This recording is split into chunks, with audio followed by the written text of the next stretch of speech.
Fala pessoal, beleza? Bom, no vídeo de hoje eu vou estar trazendo um assunto, um tema que eu acredito que vai ser de grande ajuda para muitas pessoas aí, que é o seguinte: como fazer para reter tudo que você estuda? Ou seja, desde livros, podcasts, vídeos, artigos, documentários, enfim, como que você pode reter todo esse conhecimento que você adquiriu desses diferentes formatos aí de ensino, né? Como é que você pode reter esse conhecimento? Porque a gente sabe que normalmente ah, depois de uma, duas, 3 semanas após você aprender alguma coisa, geralmente você esquece, né? Tanto é que você perguntar para os seus pais hoje, por exemplo, eles dificilmente vão lembrar de tudo que eles aprenderam na escola, as fórmulas matemáticas ou cada especificidade da biologia, por exemplo, né? Então, bom, como é que a gente faz para lembrar de todos os assuntos que nós estudamos e que nós naturalmente queremos lembrar, né? Porque nem sempre a gente quer ficar lembrando de fórmula matemática para ficar pifando a mente, ou mesmo de célula de biologia aí, né? Então, bom, a gente consegue reter esse conhecimento todo através de duas técnicas que trabalham muito em conjunto, né? E uma complementa bem a outra, são bem parecidas inclusive, que é a técnica de Feynman e a pirâmide de William Glasser, beleza? Eu preparei aqui um mapa mental para vocês e eu vou estar mostrando aqui agora para a gente analisar eles juntos, beleza? Vou trocar aqui certinho. Bom, então vamos lá. Essa daqui é a pirâmide de William Glasser. E bom, o que essa pirâmide quer dizer para a gente, né? A gente aumentar aqui um pouco, deixa eu pegar aqui e aumentar um pouco, você vai ver que é o seguinte, eles têm duas divisões aqui, né? Aprendizado passivo e o aprendizado ativo. E essas porcentagens que eles estão ali do lado de cada parte da pirâmide, ele quer dizer que é a parte que você geralmente retém após um determinado período de tempo. Ou seja, se você só lê sobre alguma coisa, você vai reter 10% de tudo que você leu. Se você escuta, você vai reter 20%. Se você vê, 30%, ver e escutar, 50% e daí por diante. Beleza?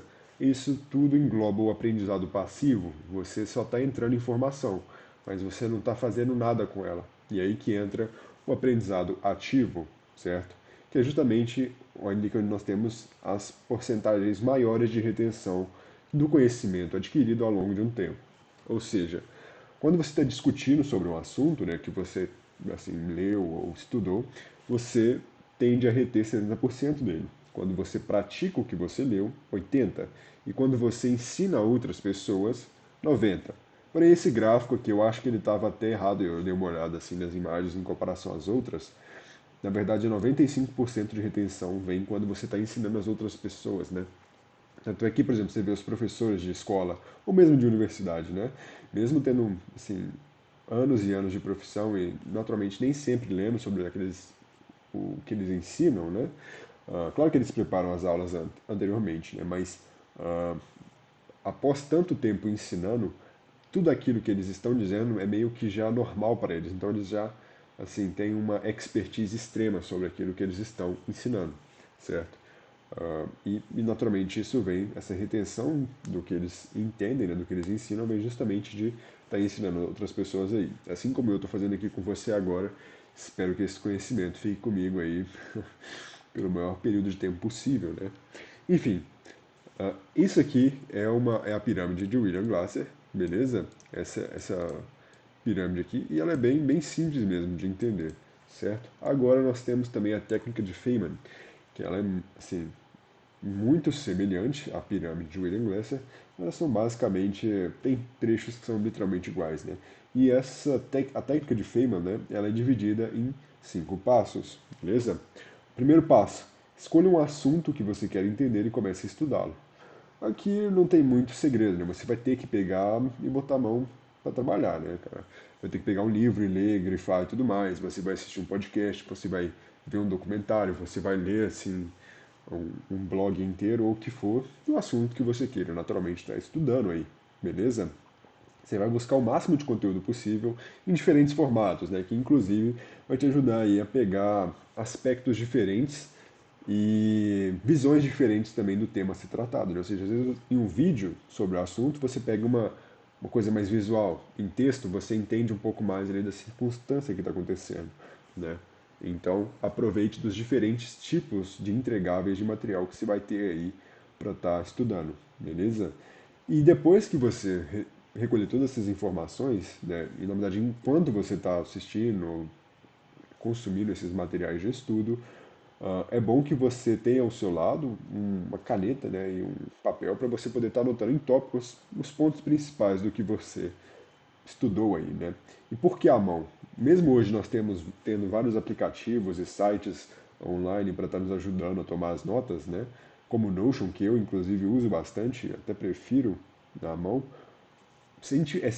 É cientificamente comprovado que tudo que você anota à mão, você tem uma chance de reter por mais tempo, né? Você tem uma chance maior de fixar aquilo que você está escrevendo, aquilo que você está estudando, né? Quando você está naturalmente concentrado no que você está fazendo, beleza?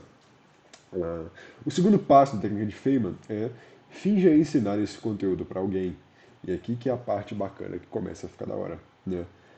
Basicamente é o seguinte, depois que você ter estudado e você, assim, ter visto bastante sobre o assunto, seu cérebro já está meio que assim, explodindo de informação. O que você faz com isso? Começa a falar. Naturalmente vão surgir ideias e linhas de raciocínio na sua mente e você precisa verbalizar isso, né? Então a melhor forma de fazer é finja, literalmente, que você está ensinando alguém. Fala sozinho, vai andando pela casa, ou pelo apartamento, ou pela rua. Pela rua não, vai ficar meio estranho. E, enfim, vai falando sozinho, vai. Imagina que você está ensinando uma outra pessoa, seu melhor amigo, sua mãe, seu pai, sua irmã, seu irmão, o que for, né? E para isso você não pode sair jogando o assunto aos quatro ventos, né? Você precisa montar uma linha de sucessão lógica para esse assunto. Tem que ter, com base nas suas anotações, um começo, um meio e um fim. Você tem que explicar do começo e chegar no final, entende? Então, é a mesma coisa que eu, por exemplo, chegar aqui e falar, começar pela pirâmide, depois falar os cinco passos do um ao 5. Eu não posso chegar aqui e começar falando do passo 5 para depois ir para o passo 3, falar da pirâmide, entrar no passo 2, no passo um e depois finalizar com o passo 4. Posso fazer? Posso, mas não vai fazer sentido nenhum, entende? E vocês podem ficar até mais confusos do que quando vocês chegaram aqui no vídeo, beleza? Bom, por isso que é importante você ter essa sucessão lógica dos acontecimentos, né, e dos fatos aí que você estudou para apresentar alguém de uma forma coesa, né, que faça sentido para essa pessoa, beleza? Terceiro passo, identifique falhas na sua explicação. Cara, uma coisa muito interessante sobre esse método que eu estava vendo é pela simplicidade com que você consegue explicar aplicando esse método, né? Através de analogias e conceitos simples, né? Você tem que pensar sempre que você está ensinando para uma pessoa que não entende nada sobre o assunto, e às vezes pode até ser uma criança, né? Como é que você explica física para uma criança? Física quântica. Você vai ter que ir a termos extremamente simples e fazer analogias que essa criança possa entender. Se você usar jargões ou termos técnicos, muito técnicos da área de física, essa criança provavelmente não vai entender e vai te achar um doido, né? E assim como vários outros assuntos também, certo? Então, ah, as falhas na comunicação seriam geralmente isso, né? Às vezes você usou um termo muito complexo ou você descreveu algo que a pessoa não tem conhecimento e é provado também cientificamente que quando você fala, quando uma pessoa escuta algo que ela não entende, seja em outra língua ou seja uma palavra difícil, ela para de prestar atenção em você e às vezes vai caçar até algo melhor para fazer, né? Mesmo que não pare de escutar o que você está dizendo para ela vai educadamente, assim, ela preferir sair daí e não escutar mais você falando, né? Ela vai continuar escutando porque ela é educada, mas a partir do ponto que você começou a falar muita mirabolice na cabeça dela, termos complexos, ela não vai entender mais nada, né? E, bom, como é que você faz para quebrar isso, né? Você justamente vai identificar as partes onde você usou termos muito complicados para estar explicando algo que poderia ser explicado de forma simples e você vai naturalmente mudar isso nas suas próximas apresentações, beleza? Nas próximas vezes que você vai estar comunicando sobre esse assunto, certo? E passo 4 então. Corrija o conteúdo aprofundado e corrija o conteúdo aprofundado e conhecimento simplificando a sua explicação. Aqui é aquilo que eu falei de uso de analogias para explicar termos complexos e difíceis, né? E principalmente analogias visuais. Eu estava vendo o criador da técnica de Feynman, eu só esqueci o nome dele, peço perdão, mas ele estava explicando sobre um assunto bem simples e imagina como se estivesse falando para uma criança. E ele usava muito do poder da imaginação do ser humano, né? Então ele descrevia todo um cenário ali bem descritivo mesmo, bem específico, para a pessoa realmente imaginar o que estava acontecendo ali, para ela poder explicar em cima disso o que ela queria dizer, né? Então, foi algo bem interessante, inclusive, né, de se ver. E justamente quando você estiver explicando um termo complexo para alguma pessoa que às vezes não tem esse nível de conhecimento técnico como você vai ter, você justamente busca essas analogias visuais e mostra para essa pessoa através de coisas que ela conhece, né? Então, para uma criança, por exemplo, às vezes você vai fazer uma analogia usando uma bola, usando alguma brincadeira e tudo mais, né? Então, pode ser aí uma coisa bem útil para você também estar podendo aplicar, beleza? E o quinto e último passo, um dos mais importantes também, é refaça os 4 primeiros passos, quantas vezes forem necessárias até que você tenha ali todo o conteúdo na ponta da língua e bem é, retido, né, na sua cabeça, beleza? Estava até dando uma olhada aqui agora que o passo 4 estava até escrito errado aqui, eu até me confundi falando ele aqui, né? Vou até dar uma olhada nele depois. Mas enfim, o 5 é justamente para você ver os erros do que você está fazendo e você, naturalmente, revisar eles, consertar eles, para que a sua comunicação fique cada vez mais clara e mais, assim, cumpra o seu objetivo, né, de ensinar ou de mostrar para outra pessoa alguma coisa, beleza? Então, bom, hoje esse vídeo vai ser até mais curtinho assim, né, 12 minutos, que é para realmente você aproveitar o conteúdo aí e não ficar aqui muito tempo, né? Às vezes você está com o dia corrido aí e tudo mais, beleza? Mas enfim, pessoal, esse foi o vídeo, né? E espero que você que viu até aqui tenha entendido como você pode fazer para reter todo o conhecimento que você adquiriu, né? Independente da área que você está estudando, de uma forma simples e bem, assim, prática, né? De fazer.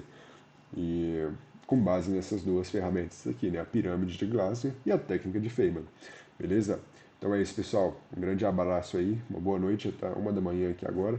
E, bom, te vejo no próximo, beleza? Abração.